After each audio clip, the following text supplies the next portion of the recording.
Tumeona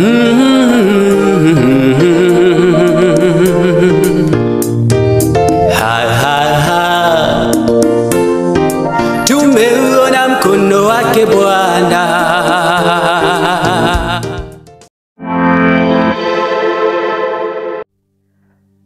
C'est parfois étonnant et parfois même très dérangeant de voir que on pense que courir, se réfugier vers Dieu est une preuve de faiblesse.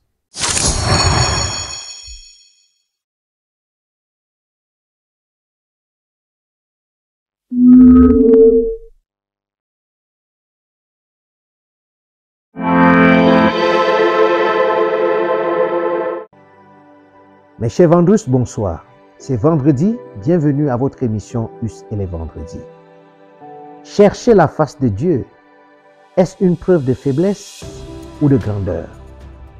Tant de personnes se battent au quotidien pour s'en sortir face à des situations, alors que la solution se trouve dans la parole de Dieu.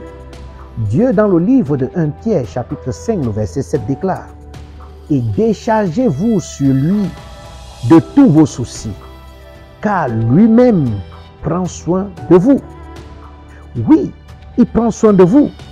Ce verset nous exhorte à trouver la paix en remettant nos peurs, nos angoisses, nos fardeaux à Dieu par le moyen de la prière.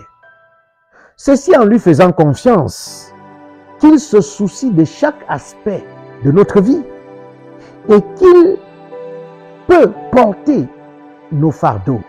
Il peut nous décharger de nos fardeaux. Il dit déchargez-vous. Dieu souhaite que tu viennes à lui déposer tes fardeaux, tes soucis, tes angoisses, tes peurs, tes incertitudes, tes problèmes entre ses mains, plutôt que de porter seul le poids de tes problèmes. Beaucoup trouvent l'AVC aujourd'hui parce qu'ils portent le poids de leurs problèmes. Ils sont seuls dans leurs problèmes, alors que Dieu te tend la main pour t'aider. Il dit que le verset dit, il lui-même prendra soin. Prendre soin de ses enfants fait partie de sa nature même. Parce que Dieu, il est aimant, il est miséricordieux, il est attentionné. Il veille sur toi et se soucie de chaque aspect de ta vie. Je ne parle pas d'un seul aspect, mais je suis en train de parler de chaque aspect de ta vie. Il n'y a rien qui échappe au contrôle de Dieu dans ta vie parce que tu es son enfant. Quelle leçon pouvons-nous retenir de ce verset profond et riche? Je te propose au moins 3 ou 4 choses. La première, il faudra reconnaître ta dépendance. Qu'est-ce que cela signifie? Cela signifie que il faut s'humilier devant Dieu en reconnaissant ton besoin urgent du soutien de Dieu dans ta vie. Il faut chercher à reconnaître que tu as besoin du soutien de Dieu dans ta vie. La deuxième des choses que je te propose, c'est de communiquer avec Dieu.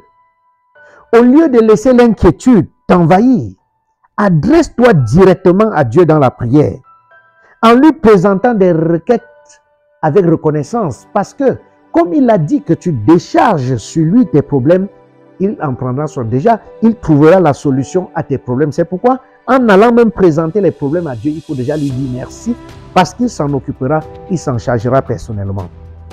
Troisième chose, c'est de faire confiance en Dieu. Oui, je t'invite à avoir la foi que Dieu prendra soin de toi et des situations telles qu'il l'a promis. Le fait, reconnaître ta dépendance, communiquer avec Dieu, faire confiance en Dieu n'est pas une preuve de faiblesse, c'est une preuve de grandeur. La dernière chose, c'est de laisser la paix prendre le dessus. En faisant cela, tu peux expérimenter la paix profonde qui vient de Dieu, qui peut garder ton cœur et ton esprit. De plus en plus, nos cœurs sont troublés, nos cœurs sont perturbés, l'esprit est agité parce que justement, l'inquiétude, le poids de nos problèmes nous envahit.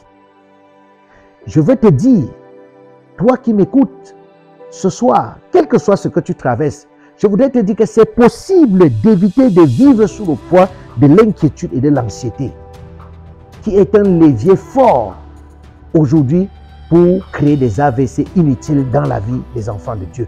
En tant qu'enfant de Dieu, tu n'en as pas besoin.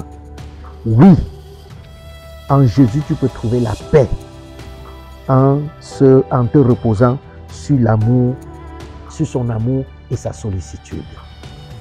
Pourquoi souffrir? Pourquoi être permanemment en danger alors qu'il y a quelqu'un qui te tend la main? Le faire n'est pas signe de faiblesse, mais c'est un signe de grandeur.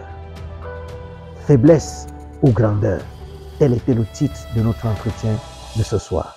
Puisse la bonne main de l'Éternel venir te secourir dans ce que tu traverses en ce moment et que l'avenir soit radieux et que Dieu permette qu'il t'élève à travers les mérites de Jésus. Sois béni et à vendredi prochain.